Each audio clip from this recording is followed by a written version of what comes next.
I think Stoic philosophy benefits everybody. Men, women, young people, older people, different generations, different nationalities, everybody, every color, every race, everybody. There is something in there that will resonate with every single person. We'll lie there at night worrying about things that haven't happened or probably won't even happen, whereas focusing on things that can happen, can change, things that we can control is massive. It's a set of tools, and you may open the toolbox one day and think, okay, I'm going to use that, I'm going to use that, I'm going to use that, depending on the day, depending on what you're going through in life. But it's something that is for everybody to use. I mean, Stoicism has a lot of benefits for any person, all walks of life, but especially for the guys who are in prison. Every single inmate costs the UK government between £50,000 and £80,000 a year. And the cost to reoffending as a business cost to the government is in the range of 16 to 20 billion every single year. You know, the guys that don't want to behave, that are causing all the trouble, and that really, frankly, as a system, we struggle to get, any traction with and to get them to improve. I mean, everyone comes in for different reasons, right?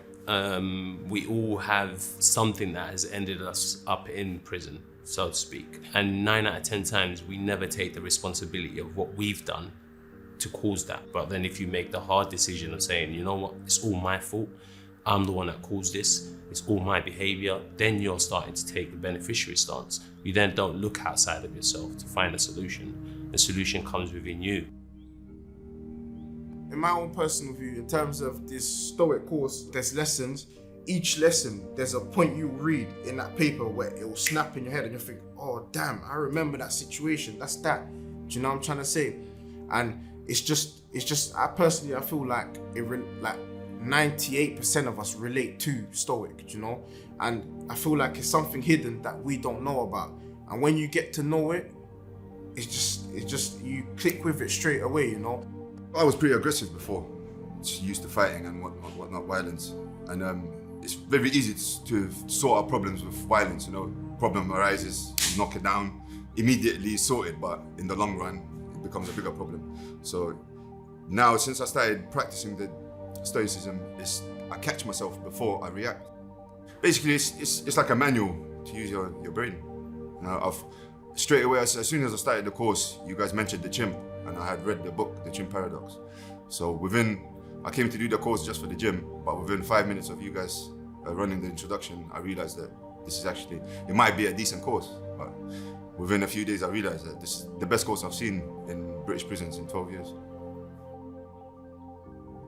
The Aurelius Foundation has many goals across different spectrums, different segments of society, based on the education, awareness, and application of Stoic principles was the Foundation's mission and goal. Whether it's high-level business, well-being in businesses, high schools, primary schools, authorship, sports.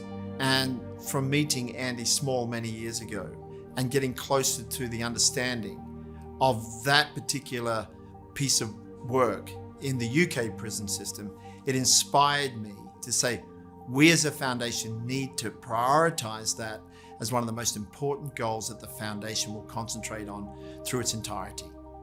I kind of used my position as the PE manager here at the prison. They wanted to do the personal trainer course. I said, if you want to do the personal trainer course, you have to do my philosophy course. So they did it. And at the end of the course, they all said two things. When are staff going to learn it? And I wish I learned this when I was at school and I would never have come to prison. They've consistently said that at the end of every course ever since. Today we're going to talk about the dichotomy of control. This is the cornerstone of Stoic philosophy. Epictetus, he said that happiness and freedom begin with a clear understanding of one principle. Some things are within our control and some things are not.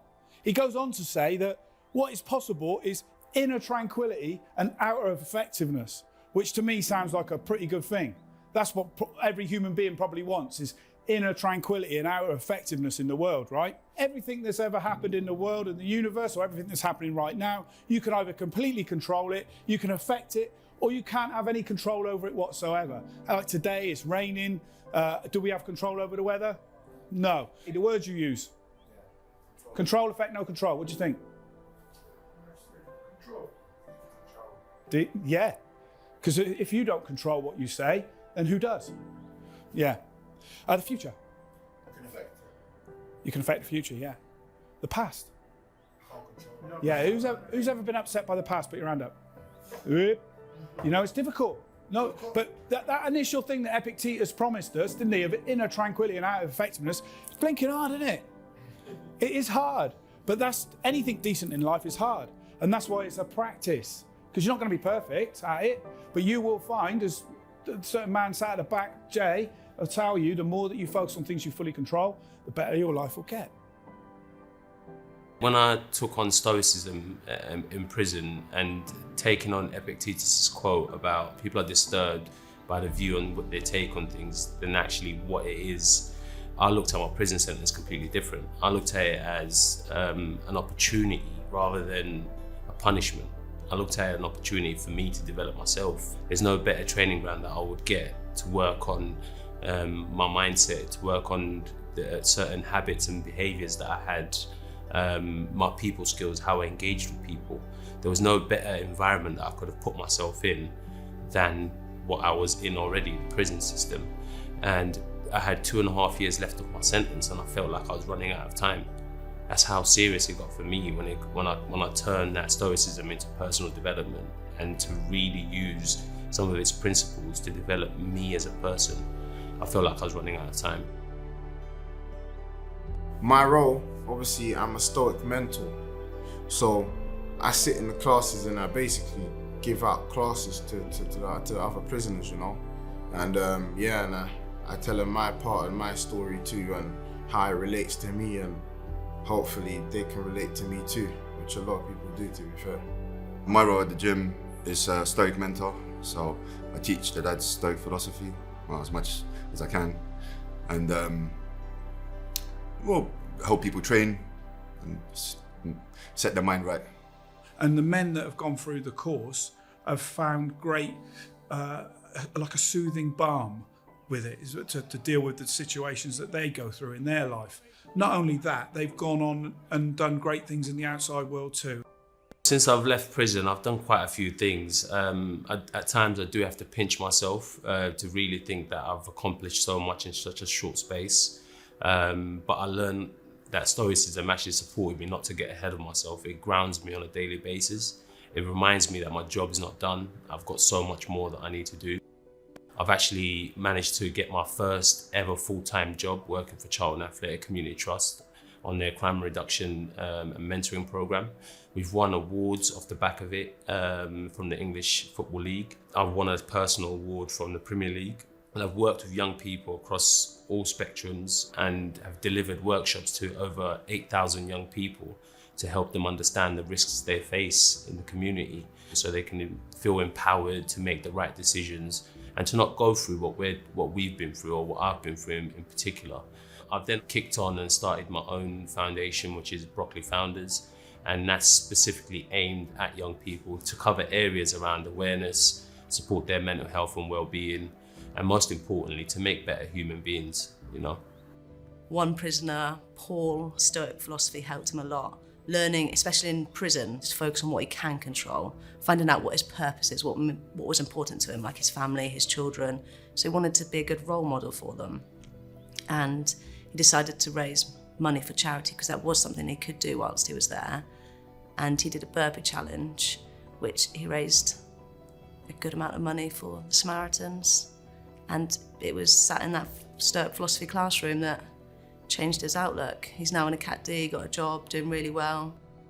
The other thing that I found very interesting in the development of the program in here is offering the program to the staff.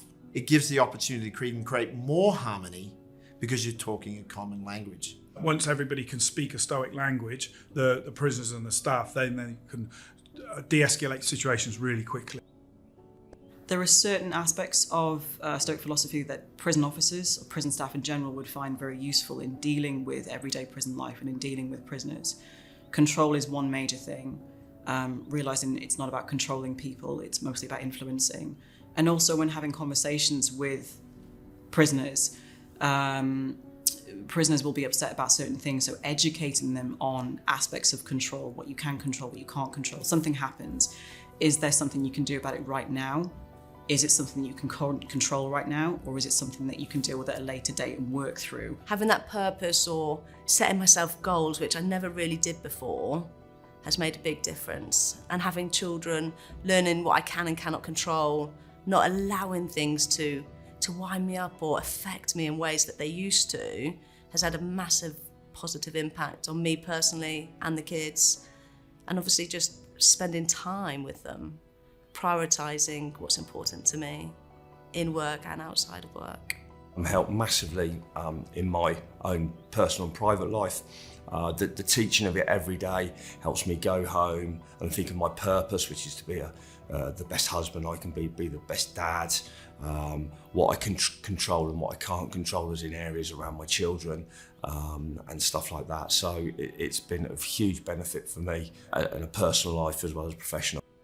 I use the Stoic skills that I've learned over the last 8 years to help the football team I coach. They're 15 and 16-year-old young men, trying to teach them the areas they can control, what they can't control, worrying about that and not worrying about outside factors. So they concentrate on the things they do and not worry about what other people do or say to them. So it's not only the tension in the prison, that must translate into less violence. Yeah, so we've had 2 formal evaluations done by HMPS psychology team, and both evaluations have shown a reduction in violence, a reduction in aggression, a reduction in self-harm, and an increase in well-being for the Stoic graduates. So off the back of that, the Stoic course has now been approved on the PE Effective Practice panel, so any prison can run the course. So it was great to back Andy and his team delivering Stoicism at Huntercombe, because the results that they produced have been beyond our wildest expectations. We've seen reduced aggression amongst prisoners, we've seen increased well-being, reduced assaults and violence, reduced admissions to the segregation unit. So all the things that we want to achieve as a prison, which it is our mission to achieve, have been coming true through provision of Stoicism here. I'm more grateful than I can say. One of the most important add-on segments to the program that we're working on in the UK prison system is even going to a younger audience. The original formation of the foundation was always targeted to a younger audience. So the ability to move the program into high schools or into young offender communities or young offender incarceration is a major focus as well. A toolkit for life that they can implement to get through these difficult years of formation until they can mature and deal with life in a better way.